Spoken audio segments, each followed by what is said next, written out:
I'm Elijah Gross, Director of Planning, Design, and Construction. Been with this project since the feasibility study phase. We're pleased to come before you tonight with our update on the construction. With me tonight, I have the construction team, Keller. You're going to be hearing from David with Keller. He's the project manager on the job with Keller. We also have our project management team, our external project management team, represented by Daisy and Kevin. That they're with Brailsford and Dunleavy. We have members of staff from the city representing Parks and Rec. We have Jack Brown. Also, I have Kate, who's a new member with us from Brailsford and Dunleavy, who's been working on the logistics piece. So tonight we have an agenda which we're going to go through the milestones on the project, milestones that we've already covered as far as construction is concerned. We're also going to go over some future milestones, and then near the end of the presentation we're going to open it up for some question and answer period. During the question and answer period, I'll take the questions and divide them up amongst the project team members who are best to answer them. So I'm going to ask I'm going to ask Kevin to come up to go to the front part of the presentation. Thank you. Hear me? Yep, there it's coming on. All right, as Eliza explained, we're going to go through the welcomes, go through some major milestones that we've achieved and ones that we're coming up to achieving. And then we'll turn it over to David Tremblay with Keller Construction, go through some photos of progress in the past, and bring you inside into the project to show you what's going on behind the brick walls. So I wanted to give you a little reference point of where we were during our last community meeting. So this is a photo from the progress that we were last time we came together. You'll see in a couple of future slides the amount of progress we've made. So some of the major milestones have been the 2- and 3-story frame for the school have been completed, steel framed.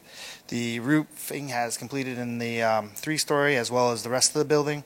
Cooling towers and rooftop units have been set. The electrical conduits have been placed for the electrical incoming power.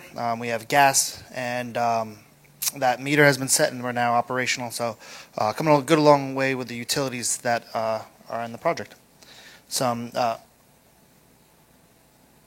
future soon to coming milestones. We're working on the bus loop, and that should be completed very shortly, late 2018. We have the school and rec center opening of the buildings. The anticipated demolition of the existing building coming up this spring 2019, and then full final completion of the playgrounds, the fields, all the sidewalk improvements, a new parking lot, and that will be fall 2019.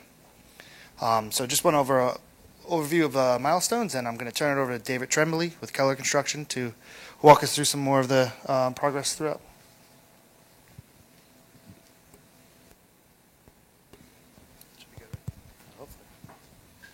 Good evening. Thank you for coming out. This is going to be a sort of a graphics-heavy presentation. I want to show you guys what you're not seeing necessarily being on the other side of the construction fence. So what you're looking at right here is where we were this time last year. This is October 2017, and this is a shot of the site from the northeast corner. And you can see the existing rec center right here.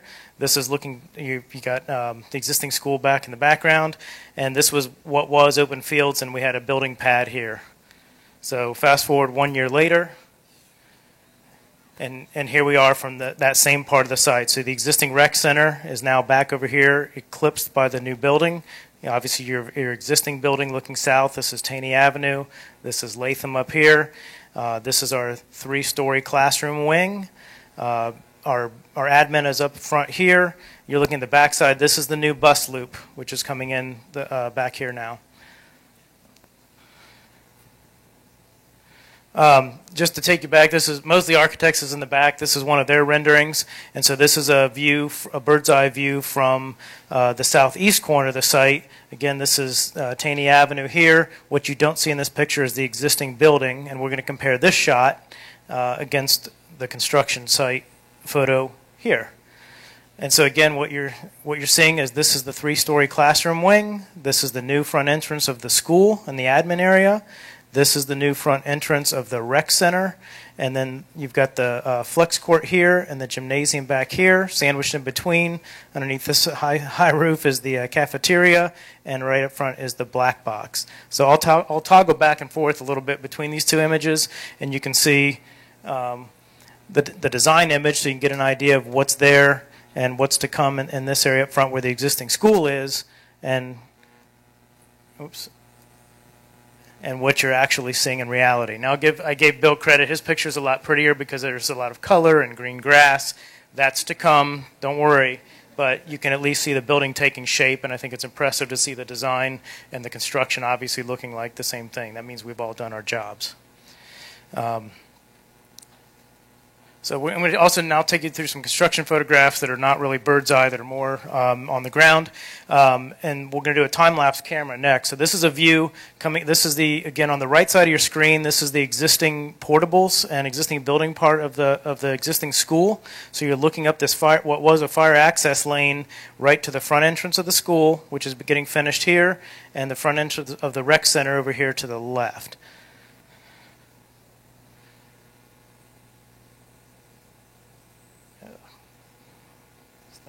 Sensitive.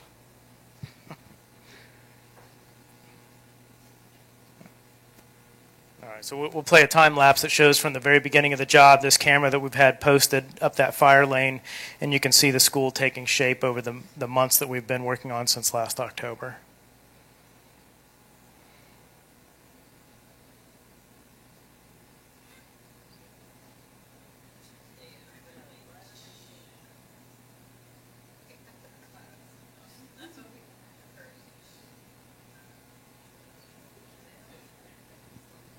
All right. Oh, come on there. All right, so now I'm going to take you inside the building. It's what almost nobody, except those of us on the construction site, see every day. So inside the building, you're going to see the interior spaces starting to look a whole lot more like classrooms and admin spaces.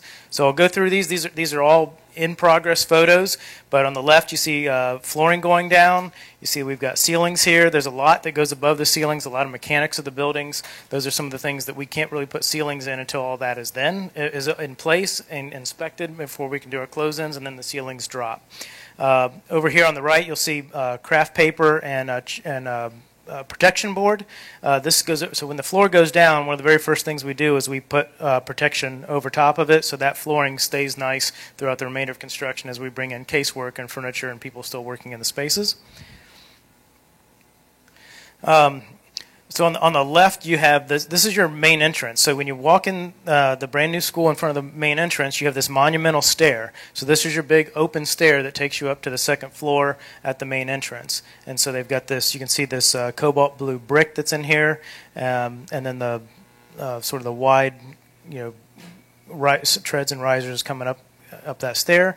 Over here to the right, this is an exterior shot down the three-story classroom wing. So what you're seeing there is these are those retaining walls. Those of you who came to the early meetings last October, you remember we have massive retaining walls holding back the hillside for the backside of the property. So this is the retaining wall wrapping the corner of the site. We're starting to get sidewalks in, and then you're seeing the side of the kindergarten classrooms along here. More interior shots here. You can see things going in like the whiteboards and tack boards. We'll call these visual display boards. Casework here being shaken out and putting in place. Again, you see the floor protection down, and then the ceilings we now have permanent power. Fortunately, DVP got us energized, and so now all the lights and outlets are on permanent power rather than us running off of generator. And again, we're dropping ceiling tile. These rooms probably have ceiling tile in them now.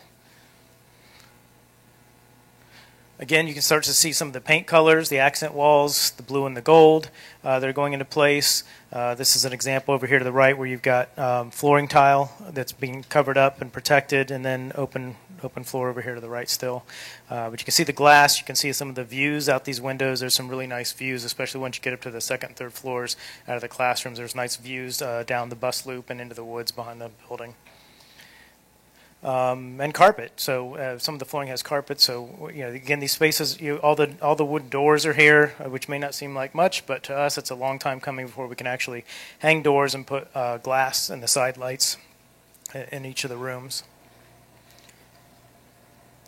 The next thing I was going to do was take you guys through a couple of the phasing diagrams. We had a construction management plan as part of the DSUPs. I mean, I guess we're going back a year and a half ago. And so what we had been asked to do was simplify some of these, just to explain to the community where we are in the process. So we are now at the end of phase 2, starting into phase 3 after the closeout of phase 2. So at this time, diagrammatically, what you have on your site, so this is your property. You have the new building and the bus loop here, but you also have the existing building. So momentarily, our site has 2 schools on one little site. So what's represented here by this little blue squiggly line is this is temporary access. So while we're going to commandeer the south half of the site once the school moves out, so we can do phase 3, we can demolish the existing building and restore the southern half of the site, but we still have to allow access. So there's going to be it's a work in progress somewhat, but the idea is that the public is going to be able to use this bus loop for the school and the rec center, and then we've got this parking lot over here. The existing parking lot is going to remain in use. This little blue squiggly line is a temporary walkway and a series of walkways and ramps that are going to get people around the existing building, around our construction fence, and into the front entry of the school. And that's all temporary until we start moving into phase 3. This will be further illustrated here on the next slide. And so I've kind of grayed out the shadowed area. This is what we're taking over then in phase 3 for the construction site. So we'll have all of this fenced off, and we will have the front part of the site for phase 3 until we can get that out of the way. You'll see that existing building coming down rather soon. What's left, though, is just what I was saying. You've got the public will have this parking lot here, walkway into the front entrance, and they will also have this new bus loop and of course the new building. And where this is headed, this is a comprehensive drawing, again showing the existing building gone, the entire new parking lot opened up, the new athletic field opened, all the play areas in place, and we're gone, and you guys are left to enjoy your new school and rec center. Is any of the retaining wall area usable, or is that just retaining wall in the back? It's not usable for humans. The deer and wildlife is all up there, but there's fencing. Nobody can, people cannot. It's a safety issue. Nobody should be climbing that, and the fence is there to keep people off of that retaining wall. So it looks cool, but you're not supposed to play on it. Now, with that, I'm going to turn it back over to Kevin to sum up the meeting. Hello. All right, thank you, David. That was a good explanation of where we are and where we're going. Just wanted to touch base before we get into the questions and answers. Just have what's our plan for the upcoming months here? Excuse me for all the static or feedback. Anyway, so in late November, December, we're going to call another meeting. The exact time and date will be announced through the typical Patrick Henry email distribution system. So we'd like to call everyone back here shortly in about 2 months, right before the end of the school year, right before the end of the year, to go over just the last update schedules, review any of the bus drop-off, student drop-off, walking paths, parking entrances. We have the diagrams that we've submitted, and we're going part of the traffic control plan and all the pedestrian access, and we're going into more details and starting to lay out each of the signs just so that we can bring everyone back and really walk them through in a thorough manner of all that. But thank you for joining us. I'm going to pass this back to Elijah to acknowledge a couple more members, and then we'll go into question and answers.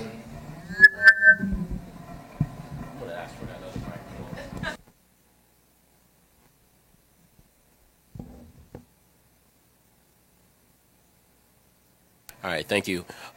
Before we move forward, I also want to acknowledge Council Member Ms. Dale Pepper, who has joined us. And a couple of other members of my team that I missed earlier. We have the architect here, the principal architect, Mr. Bill Brown with Mosley, and then ACPS project manager Paul May in the back. Okay, all right. Okay, all right.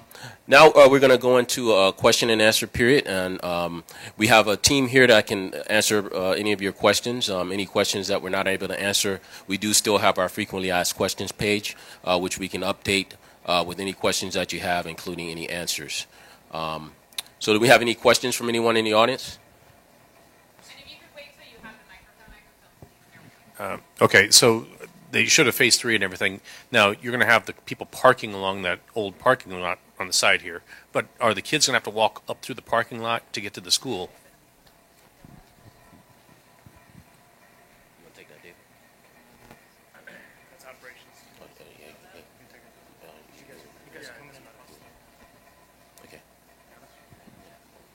Okay. There'll be a couple options. Yes, there'll be a sidewalk that's currently there that will remain. So if you're coming from the south, you'll have that option to go up the parking lot, and it'll be separated. It'll be a separate walkway. Or if you're coming from the other direction, you can come in through the north bus loop. So there'll be a couple options from the directions you're going. But yeah, if you're coming from the east, then you'll be coming right up that. So we're talking about phase 3 while the demo's happening? Yeah, there's going to be, there'll be a crosswalk there, and then, a sidewalk along the whole distance.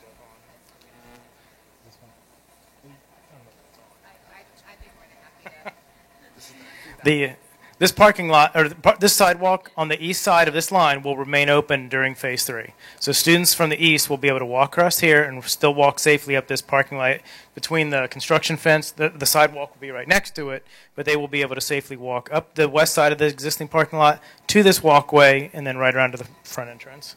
It might be lovely if there would be a way to walk between the apartments to that crosswalk. If that's we need to give people more. We need the microphone. Sorry. Once you guys do that. I'm sorry. It's just for children that are coming from the apartment buildings, et cetera, if it were possible to have a cut across for them so they don't have to walk all the way around and up, it'd be nice. I don't know what's possible or legal.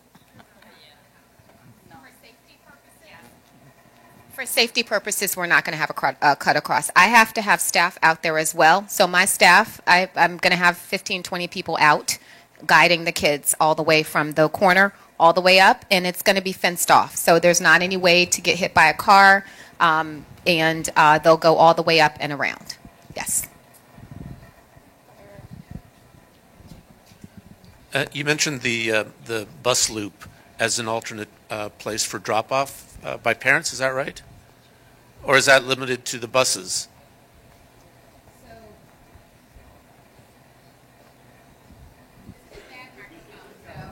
I might have to take that one. Okay, thank you. So what's going to happen is, and this is going to take a lot of coordination from our parents to not come early, because we've been sending out notes asking people not to come early because it blocks the traffic on Taney. This is what's going to happen. We're going to have the buses enter and exit, and there's going to be a set time for buses to enter and exit, and then the lot will be closed and then reopened for the parents to enter and drop their children off in the morning. But we're going to have the parents understand and know that it's going to be a certain time that they can enter that lot.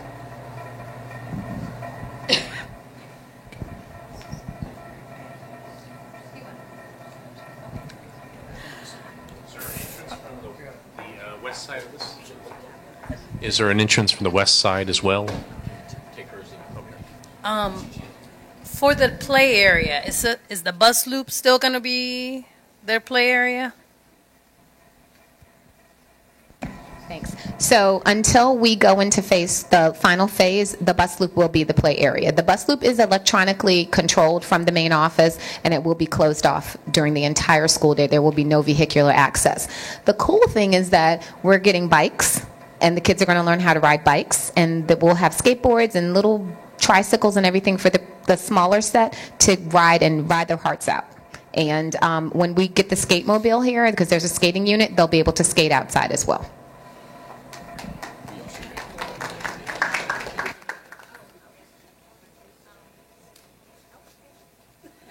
Will there be a access from the west side of the property to get onto the front door, or is that going to be blocked off? Near the rec center.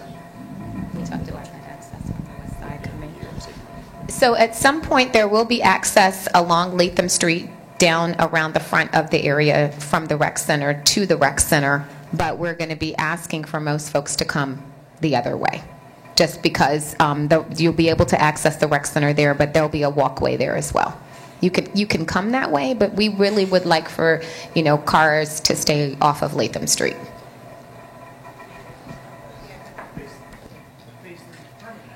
This is temporary. We're just in the. Let me step into the shot here. Just in the temporary, but exactly the permanent. All of our parking will be here on the this east side of the property, and so there will be no parking lot or access over there because all the parking will be here off of Taney Avenue, closer to Fox Chase.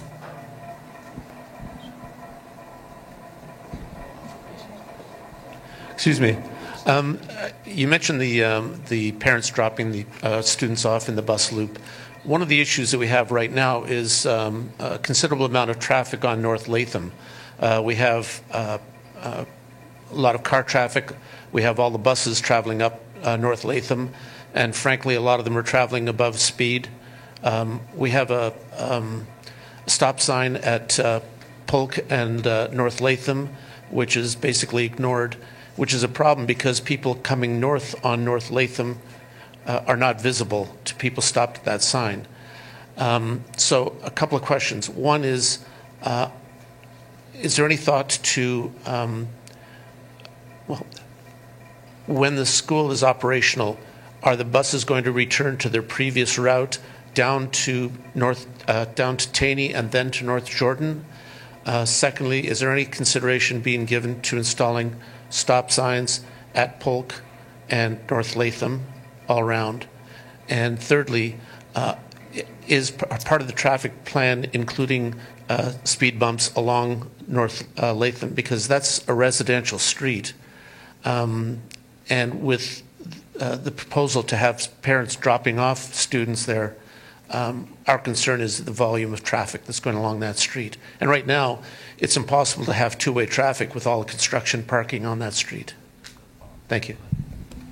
So one thing I do want to add is that we do understand your concerns, and that is why we're going to just try to get as many people to stay off of Latham Street as possible. We want to respect our neighbors. And when we go into the final phase, when the building looks like this, there will be no entrance except buses only onto the bus loop. So Latham stays. But I understand. I just want to just clarify that. So once we're in the final stage, and that'll be 10 minutes in the morning, and they will come in 10 minutes in the afternoon, and they will all leave, all 8 buses at the same time in the afternoon. And so we do want you to know that it's a very, very small window, and that window in the afternoon will be between 2:35 and 2:42, and they're all gone at once, and so that's a very small window. Same thing for the morning. The buses will arrive between 7:25 and 7:30, and transportation times it out very well, and then they will leave. So it really will be literally a 5 to 7 minute window in the morning to be the least obtrusive to the neighbors on Latham Street. But I'm going to have Mr. Gross answer the other questions about the other phases. So to answer your question about speed bumps and stop signs, there is no plan currently for speed bumps or stop signs per the current DSUP or the current approved plan.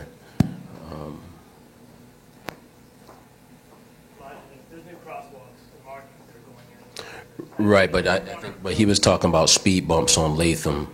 There's no speed bumps on Latham or additional stop signs. As David was saying, crosswalks are part of the plan to accommodate walkers, but there's no speed bumps or additional stop signs that are required. I'd like to follow up on a couple of those, please, because that's obviously a lingering concern in the community. What exactly does the Transportation Management Plan provide us or to whoever it's intended to go to?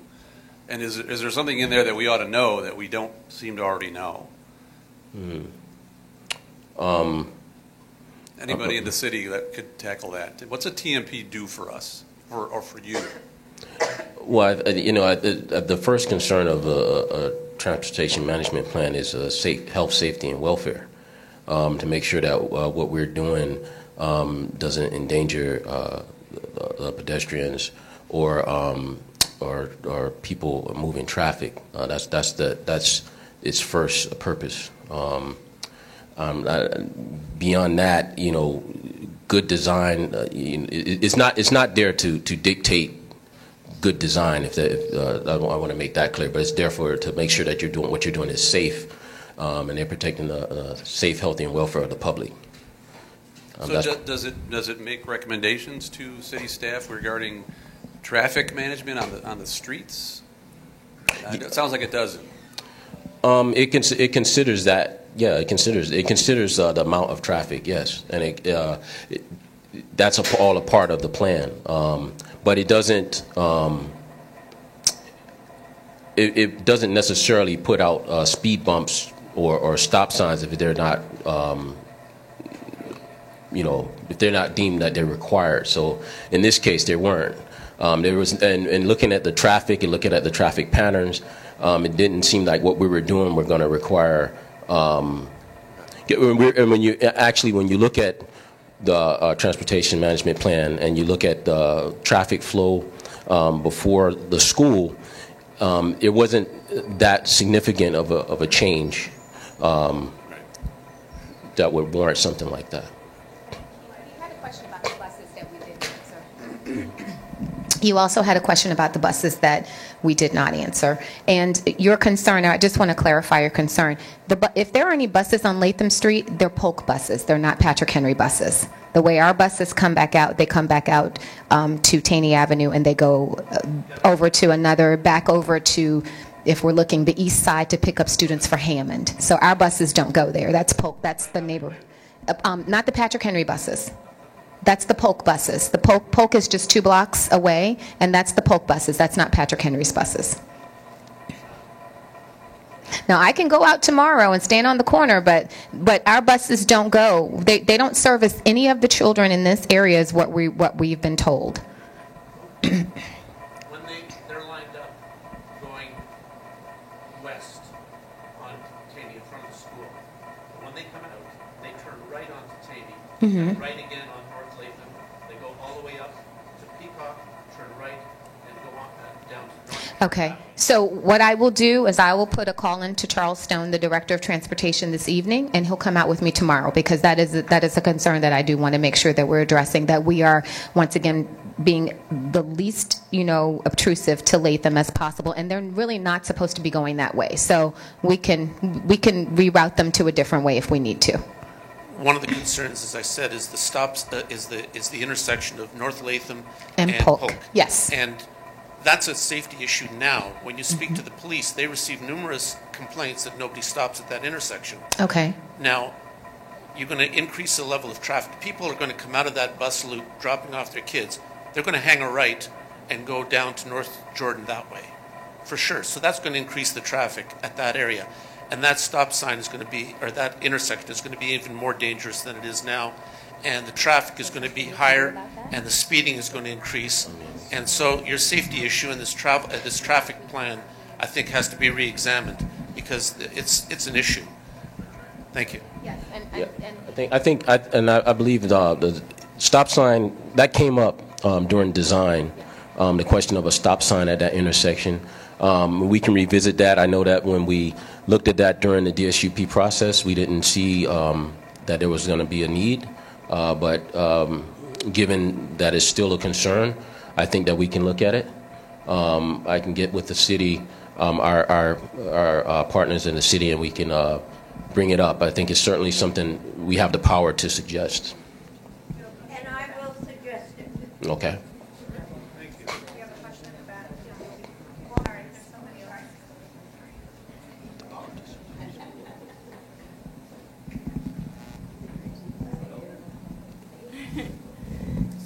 The workers, where do they go once this building is closed? Like, are they going to go to the front of the office, or where are they going to go? So to always maintain safety, we always have one way in and one way out. And that is what we are going to maintain here. So the students, and that was on the other slide, but they'll come up the sidewalk from Taney Avenue, and it is going to be fenced off. I will have staff members along the sidewalk, and there we go.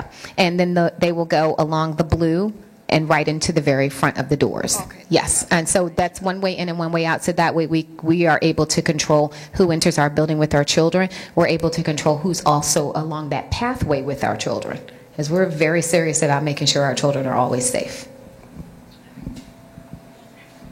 Hi, I just wanted to ask, so I'm on behalf of the PTA, because we had the PTA president, I just wanted to make sure with all these people in the room, our parents and our community members have serious traffic and safety concerns, aside from this building, throughout the area. So that was highlighted when bus routes changed this year. We've been engaging with different community members to talk about and try to highlight those concerns. So I wanted to make sure parents and community members know there are some resources. We are engaging the school board, hopefully as soon as possible. We have developed a paper and are taking inputs through the PTA. But there's also a site on the website for parents to take a survey, and I'm sure community members could use it too, where you can highlight traffic areas of concern.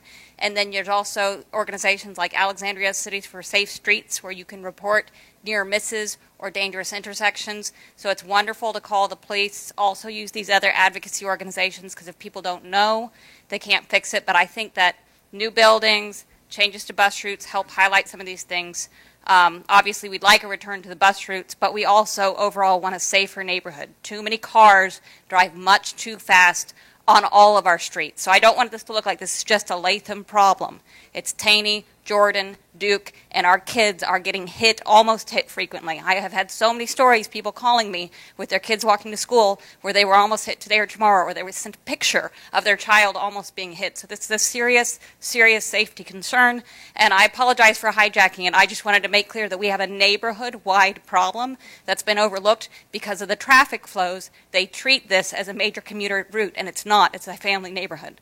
So, anything that could be done to improve walkability, it's not a matter of if a kid gets hit, it's when, the way we are now. So that is hijacking your community meeting on the building, but thank you so much. Let me just put on the record, I've been principal here for 7 years, and we've never had a child hit. So let me just put that on the record. Now, I understand the near misses, but not on my watch. Yeah. So we're going to, I'm a huge advocate. Any of the parents who've been here with me since day one, they know I'm going to scream as loud as I can about the safety of our children. And one other thing, we are so happy to see one new crossing guard I saw this morning at Howard and Taney, and so thank the city for that, but we just need more. So thank you. So I think what I'd like to do is for our next update, we'll come back with an update on this. Wait a minute. It's right here. Yeah. So we'll come back with an update. You guys confused me for a second. We'll come back with an update on this intersection.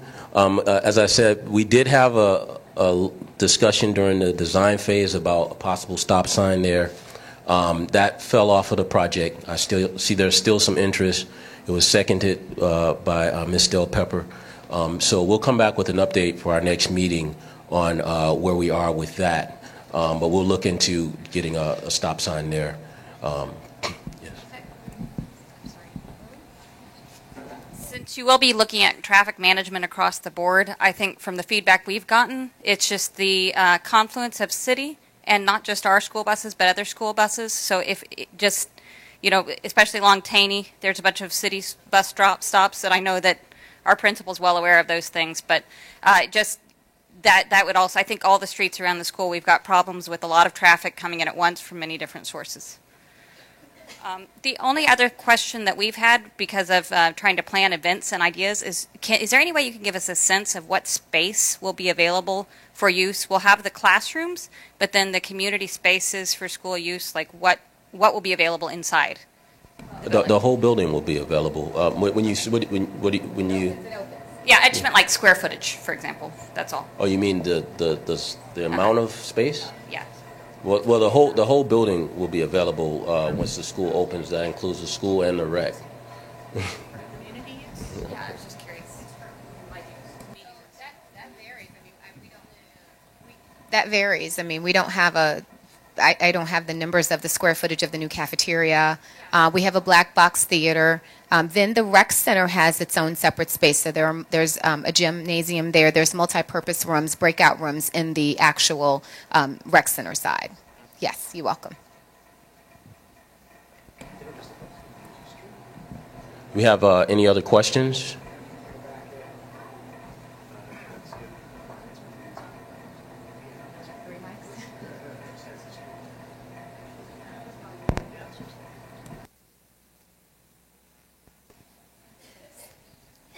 How will the gym and the rec center, like how do those spaces work with the school during school hours? Will the rec center be a part of the school during the day? And just more explanation as to the recreation facilities in the school space. Okay, so we have a memorandum of understanding that, for example, let me just explain how it works now, and it's going to work the same way in the new building. The school has eminent domain over the rec center during the day, and then at a certain time the rec center then takes over. In the new building, however, we will have a separate entrance that will have a I guess what I want to say, a counter and a receptionist there for the community to use starting at whatever time the rec center opens, 6 or 6:30 in the morning. I'm going to let the rec center answer. Thank you. Okay. Hi, I'm Jack Bowen with the Department of Recreation. Basically, what you have are two adjoined separate buildings. So the building was designed so that each one can operate independent from the other. So there will be a full-service recreation center that will be open from approximately 9 to 9, and it does not interact with the school. There is a memorandum with the school that after school hours on non-school days, there's additional space that's called shared use space. So the rec center will have its own, as was indicated earlier, we have our own activity rooms, we have our own gymnasium, we have a couple of other rooms and so forth available. After those hours, we will then have access to use the school gym, the black box is a shared use facility, as well as an activity room. But those won't happen at the same time when schools are in session. Yes. And so once school is over and the rec center opens up for full use, the school side of the gym that we will use during the instructional day, the electronic gate closes, and there's no more access between the rec center and the school. The only ones who will have keys will, of course, be you. And whoever, the RPCA folks, the rec center folks, you would have access, Margaret Orlando, yes, whoever the new center director is, and myself will be able to go back and forth, but there will be no access, so the general public that goes into the rec center stays on the rec center side, and vice versa with the school, so if we have extended learning opportunities after school and we have children at school after hours, there's no general public that can get into the school side. This question is on behalf of the teachers back here in the back. We have a little bit of anxiety about the move from the old school to the new school, and we just want to know if you have any exact dates of move-in and how the move is going to happen.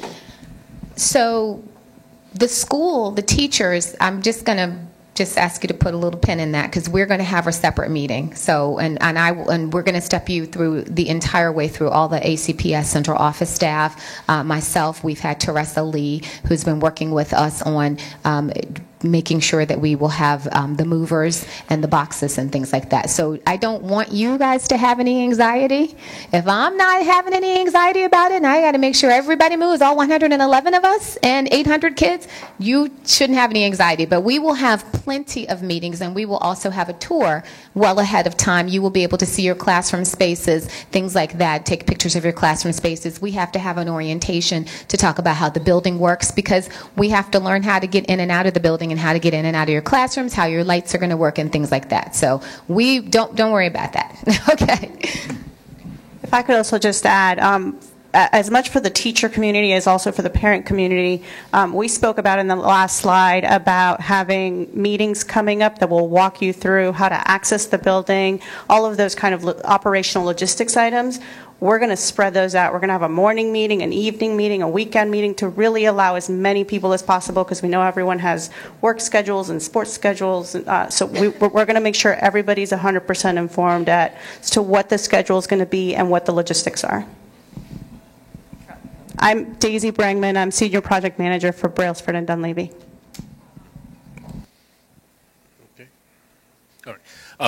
So I was just looking at the drawing and everything. You were saying that you're going to do the car drop-off temporarily while they're doing the construction in Phase 3 in the back with a bus loop.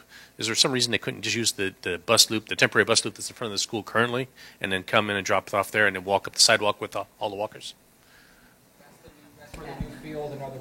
Yeah, that'll be the whole construction. That area needs to be ripped up there. There's storm sewers going in there, and among other things that need to be constructed. So that's we'll have to take that offline to renew it. Somebody take this. I'll do a quick one for Daisy. Nobody answered the question. When's this happening? When is the school going to be in use? When are kids in the new classrooms? So one of the things that we're tracking right now is, as everybody know, we had a lot of rain over the past 6 months. Between the month of July and the months of September, we have experienced delays to the project. We've received, notification from the Keller team. We're evaluating it. We're working very closely with them to mitigate as much as possible any impacts to the project.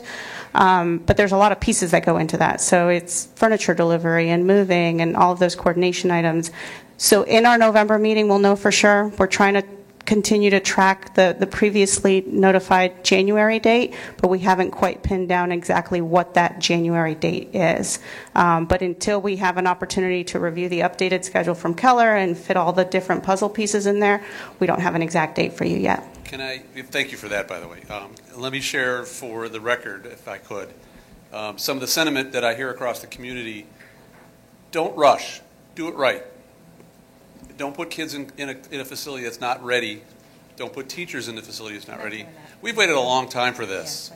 So we can wait a little bit longer to get it right. And we understand that you want to get in the new facility so you can start demolishing the old facility. Got that. But I think I wanted everybody to hear that as I talk to folks around the neighborhood, they're anxious that it get done, but they're also concerned that it be done right. No, we're not rushing. There's not going to be any rushing. I'm in the meetings. I'm like, nope, that's not going to work. Yes, that's going to work. So no, we've been waiting for, I was hired to open the K-8, 7 years. Been waiting a long time. We want this to be the hallmark of the city. We did an amazing job on our SOL scores last year. Our 6th grade was amazing. We're really excited about this middle school coming, and we want to make sure we have a top-of-the-line school for our children. They deserve it. And the community deserves it. It's going to be beautiful. We're so excited. And the rec center is going to be amazing. So it's going to be flagship everything. We're very excited. We have another question.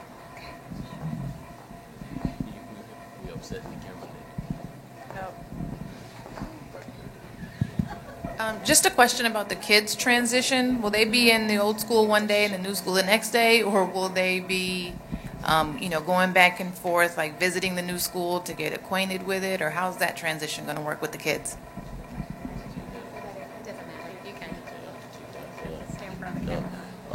No, there'll be a clear cutoff where they move from one environment to the next, and there's no going back and forth. Yeah.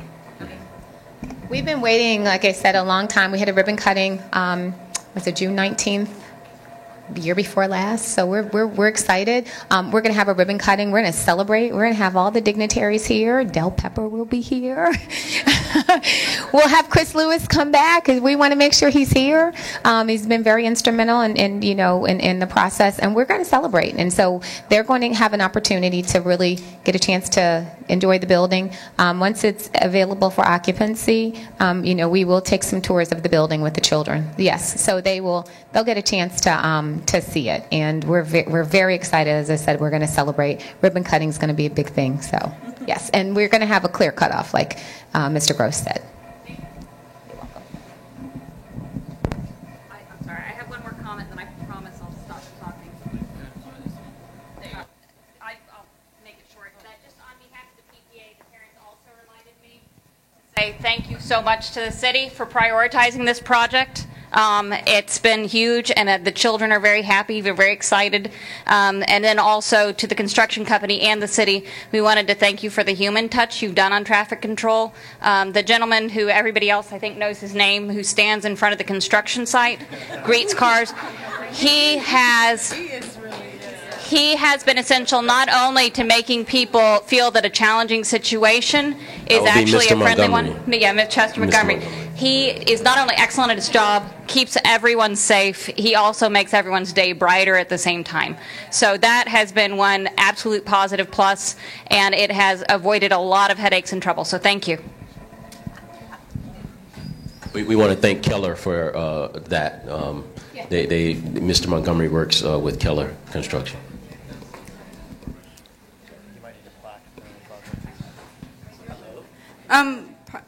The soccer field, is that going to be part of the rec center after hours, or is that just going to be for the kids during the school hours? No, that'll be open for a community resource. So during the school hours, like most other school sites, it'll be used by the school. And then during non-school hours, it won't be fenced, it won't be locked, it'll be open for the community use at all times. So it's not part of the rec center, it's open to the public after hours? Yes. Okay, thank you. Someone mentioned the retaining wall by the bus loop. To paraphrase, if you build a wall, they will climb it. The wall at the east end is about 15 feet tall, and when you get down to the end near North Latham, it gets down to about 3 feet and goes back up and then back down. And the kids are going to be playing in that area. And I understand that there's going to be a fence put up behind the retaining wall. It's going to be 32 inches tall? That's what we're... Oh, that's unclimbable. Is there any thought of putting in some sort of landscaping barrier behind that massive wall, or fence rather? Trees, bushes, something that'll keep the kids out of there, because they'll jump over that 42-inch fence in a heartbeat. And then they'll get into the easement and into the forest. And I mean, the unfortunate thing is, if somebody wants to climb it, they're going to do it. I mean, the barrier is there as a safety measure. We can't control everybody's behavior. Trees don't stop anybody. Bushes don't stop anybody either. But I think, as Ingrid has said, they control the kids that are there. Neighborhood kids are going to do what neighborhood kids do. If it becomes a problem, we'll have to revisit it. But again, we cannot guarantee that nobody will never climb a fence or won't walk around a tree.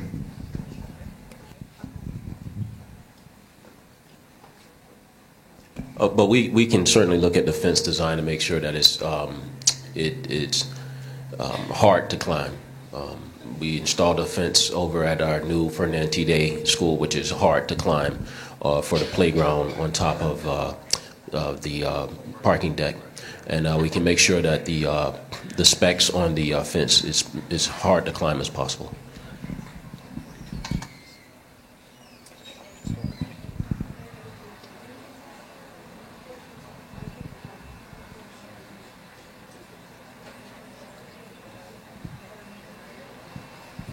Any other questions? Yeah. I just want to say one thing in reference to your question about the field. The field, I'm sorry, I'm Margaret Orlando with the Recreation Department. The field will be under the management of the Recreation Department outside of school hours. So, but it will be open to the public anytime that there's no scheduled activities on that field. Mm-hmm.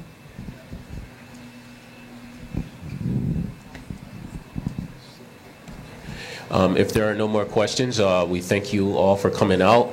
Hopefully we were able to answer your questions. We use almost the whole team, but it's been a team effort, and we look forward to seeing you at the next community meeting.